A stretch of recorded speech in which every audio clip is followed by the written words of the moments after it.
Hey everybody, Jam Creates here, doing a commuter cast.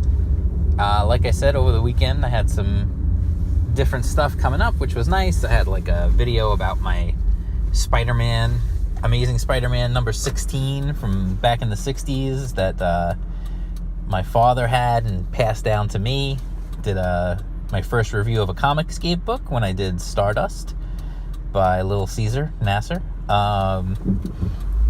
And so, today I'm going to talk about something, I know it's kind of like beating a dead horse, but I'd like to talk about it anyway because I was thinking about this and it really came to my mind about this certain situation. So, what I want to talk about is, again, I'm just going to talk about comic book pros and the way they treat fans online.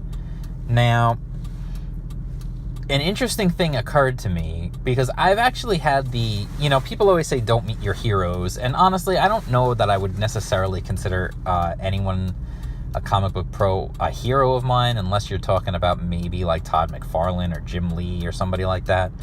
And that's really only because they had such a huge influence on me as a kid. I just loved their art so much, and they were just so influential back in the day.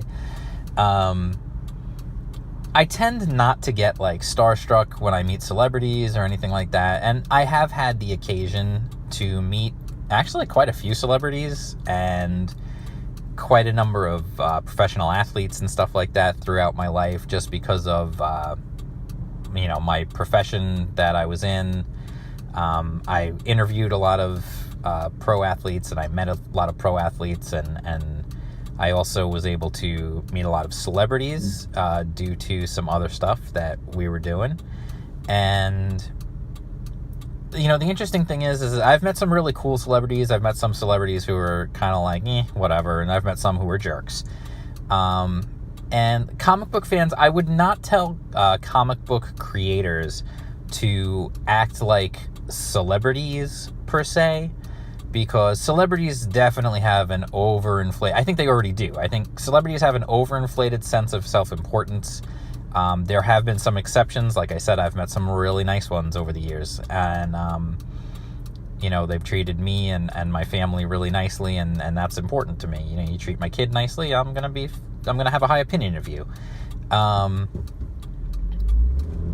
But forgetting about the Hollywood celebrities, there's another type of celebrity who I feel like kind of falls in line in the same stratosphere, although I do think they're actually even bigger celebrities than comic book creators, and that would be professional wrestlers. Yes, comic book creators could learn a thing or two about how to treat fans and customers from professional wrestlers. Now, you might think that sounds a little crazy, because when you think of pro wrestlers, you think of just, crazy screaming and yelling and whatever, what you gonna do, brother, and all that stuff. But the fact of the matter is, I have never in my life seen a group of people, and yes, there are some who are jerks, without a doubt.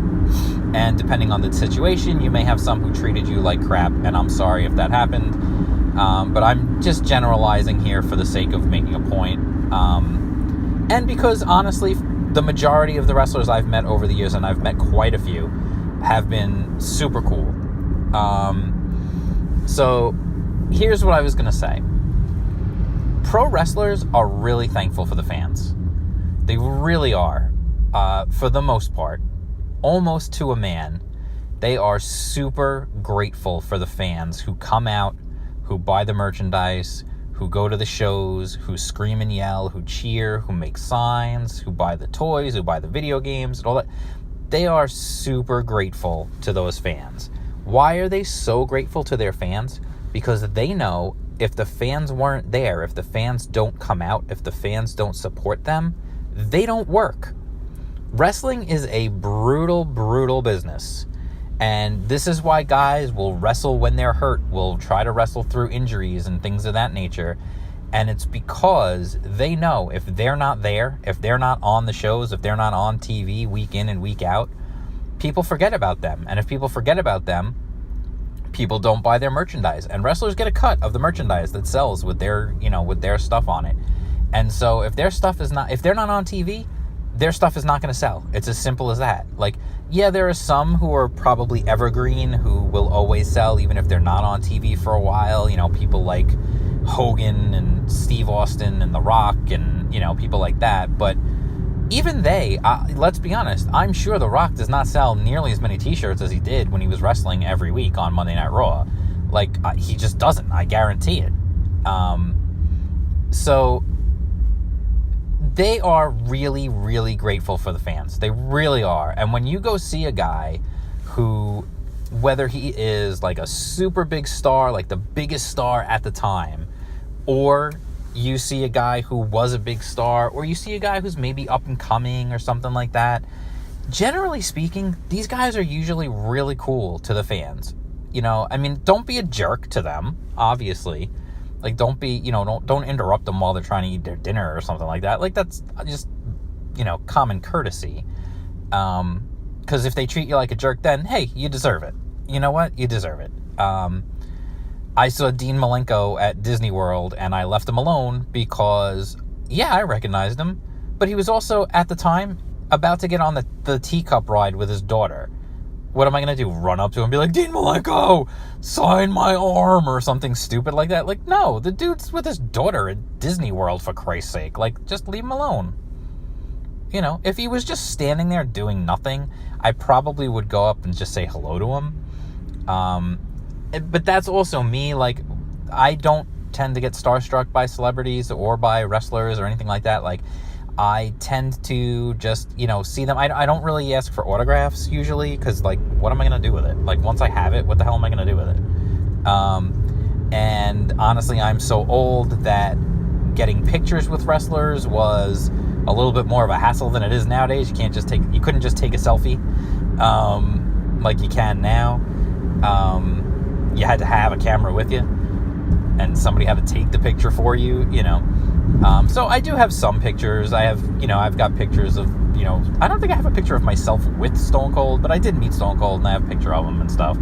I've met Mick Foley at least a half a dozen times, and dude is always cool. He's always nice. I actually invited him to my wedding. He didn't come, but that's okay. I didn't expect him to.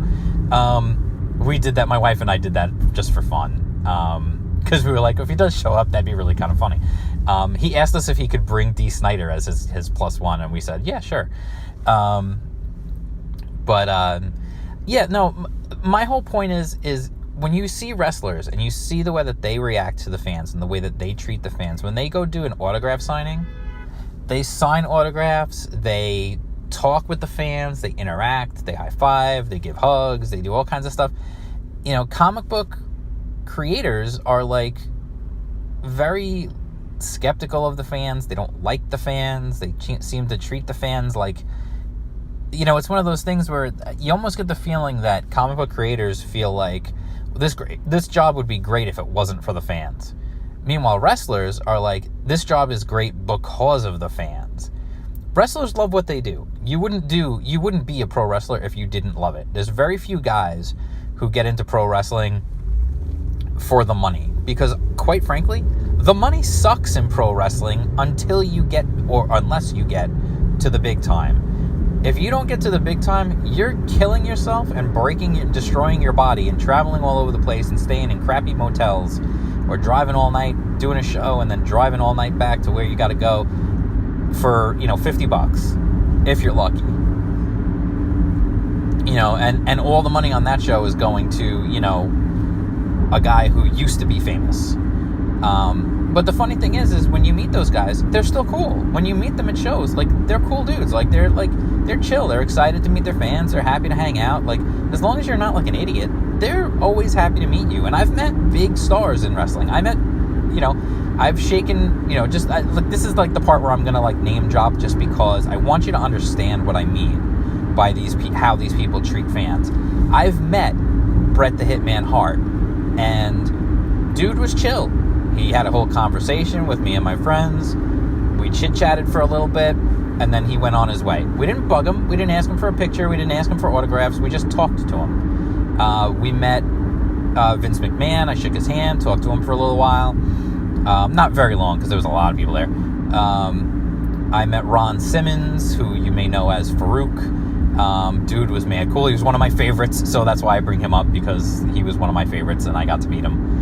I met Stone Cold. He was mad cool, too, and that was at an autograph signing, and it was packed, so he didn't have a ton of time, but he did. He had a conversation with me. You know, Mick Foley, I've met, like I said, half a dozen times. He's always been cool. He came into the movie theater where I used to work when I was a kid, and so I met him and his wife, and we used to chit-chat. We talked about stuff. It was fun. You know, I've met... Who else have I met so many people. I met Rob Van Dam, and that was funny because I was just walking... This is back when he was in ECW, and he was, like, the biggest star in ECW at the time, but, like, I was walking past him on Queens Boulevard because we were hanging out before his show, and, you know, I just said, "Hey, RVD, what's up?" And he's like, "Hey, what's up, man?" And that was it. I just walked by. Like, what am I going to do, you know? But dudes are chill. Like, dudes are cool. Like, everybody that I've met, for the most part, was super cool. One of my favorites of all time, and I'm going to share this story just because if you know anything about wrestling, you know, this is a kind of important figure in wrestling. Owen Hart. I got to meet Owen Hart after Shotgun Saturday Night in the city at Webster Hall. We were waiting outside, and Owen Hart, for anyone who knows me, they know that Owen Hart was my absolute favorite wrestler. Owen Hart was just head and shoulders my favorite. I had other favorites too, but Owen was like the one. And everybody who knew me knew it. And so we were there, and this was actually the same night we met Brett. And we were there, we were hanging outside, it was after the show.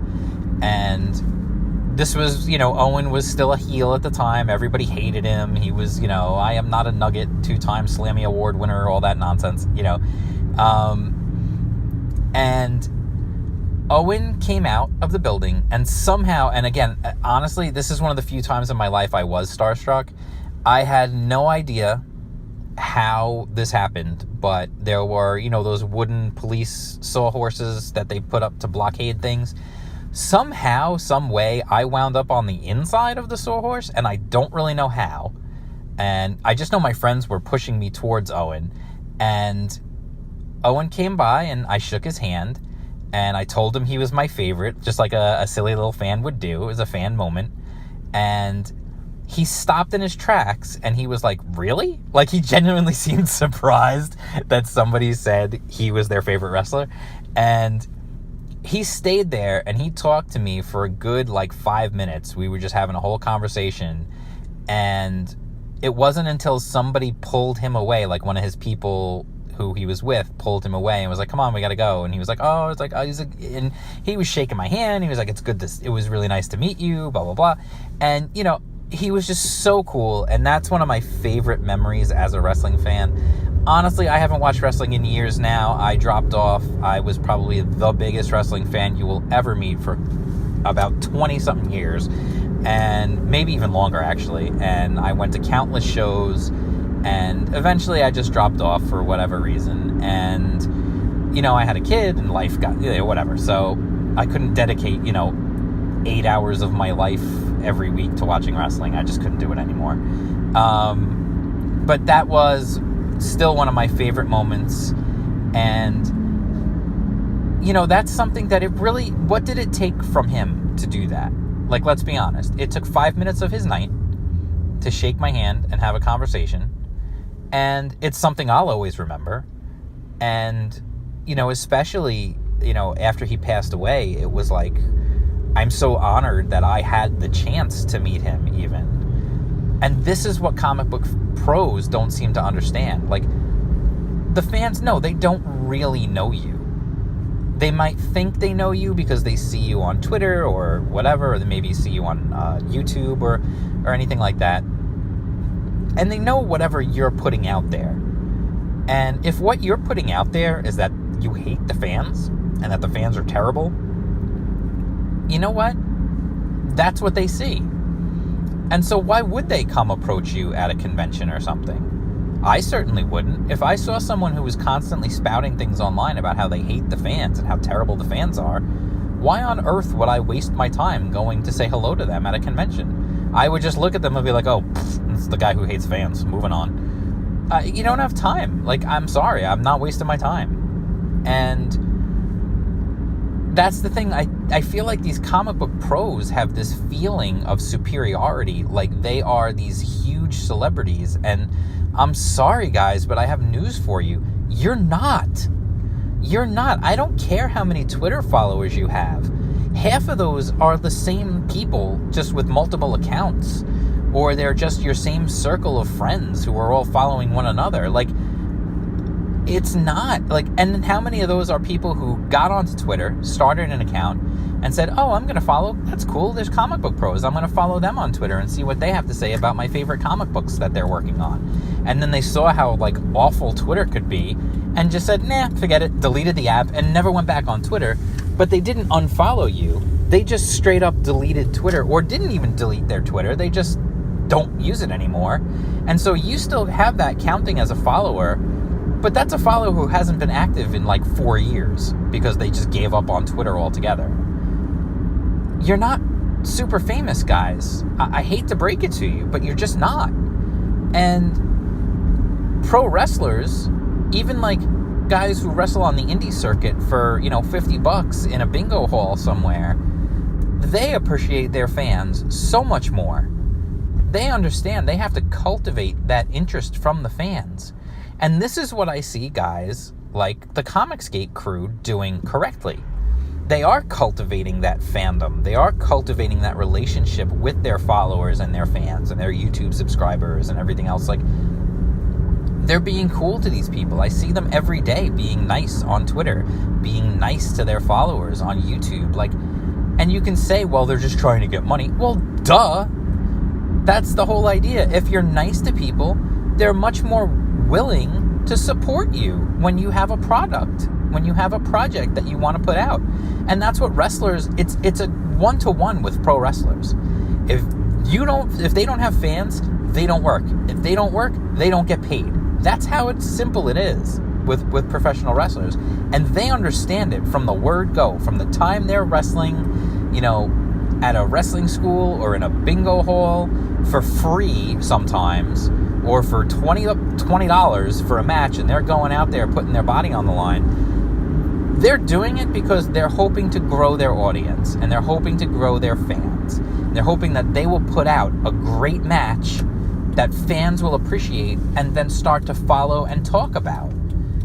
And it's the same thing in comic books. If you put out a good comic book and you're cool to your people who are reading your comic book, to the fans out there, they're going to continue to support you wherever you go, and that's going to build and build and build until eventually you're going to have this great following, and you can command like big money to make a comic book. Again, most of these people are not really making good money, and I don't really see where when you're living in an apartment with a bunch of roommates and you can't afford your rent and everything else because your job is not paying you, where do you get off thinking you're some kind of like amazing celebrity? Like, you clearly are not. And that's what I don't understand. And wrestlers get that. Go read, if you have never read like The Rock's autobiography, you don't have to read the whole book. Just go look it up online. He's talked about it countless times. He literally went and got a mattress because he didn't have one.